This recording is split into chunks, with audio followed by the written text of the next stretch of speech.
Hello mga ka-sensei! It's been a while. Welcome to my channel and welcome to my plant world. Matatapos na ang winter kaya kailangan na mag-prepare na ng pagtatanim ng mga iba't ibang halaman, namumulaklak man ito o hindi, or mga punong kahoy or bungang kahoy, nasa sa magtatanim naman iyon. Well, ngayon ay makikita nyo sa table na ito ang sobrang kukulay ng mga bulaklak. Pamilyar ba kayo sa gladiola? Sa Pilipinas ay meron tayong mga mabibili na mga bulaklak ng gladiola. Ginagamit ito sa mga flower arrangement. Hindi ko lang alam kung imported ba yon or nabubuhay sa atin sa Pilipinas.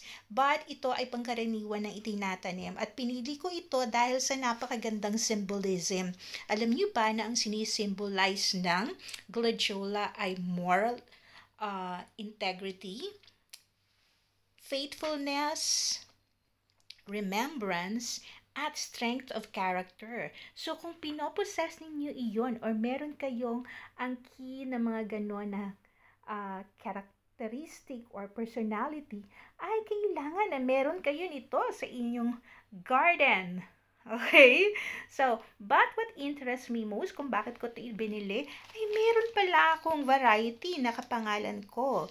So, ayan ang aking Gladiolus Jessica. At ang ganda ng kulay. Diba? Buhay na buhay. Sobrang tingkad. Hindi lang yan. Kapag bumili ka dito, ay maganda yung packaging. Hindi madumi, hindi malupa. So, mga bulbs ito na nakalagay sa bag at merong mga butas-butas para nakakasingaw or nakaka-release yung air sa loob. Ayan, para hindi mag-moist. So, ayan yung iba't ibang klase ng binili ko at ipapakilala ko ang bawat isa sa inyo. Napakaganda nitong bulaklak na ito dahil nagtatagal siya hindi lang isang araw, hindi lang isang linggo.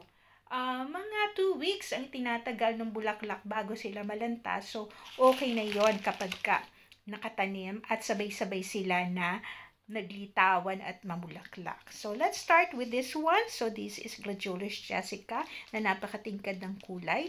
Dito naman sa isang plastic bag ay merong 12 bulbs at nandito ang Verylene, Purple Mate, and Homecoming.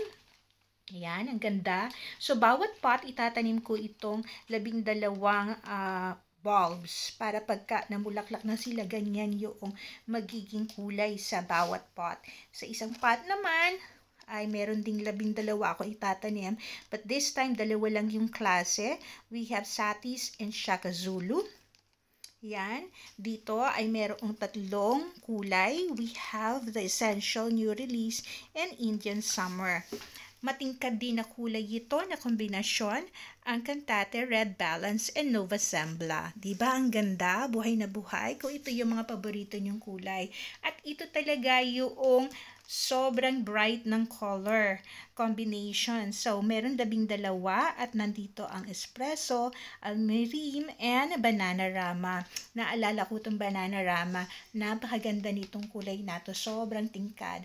Pero hindi lang kailangan sobrang tingkad. Kailangan din natin na magkaroon ng balance. So, meron din tayong pastel colors. So, mga light colors lang ito ng gladiola.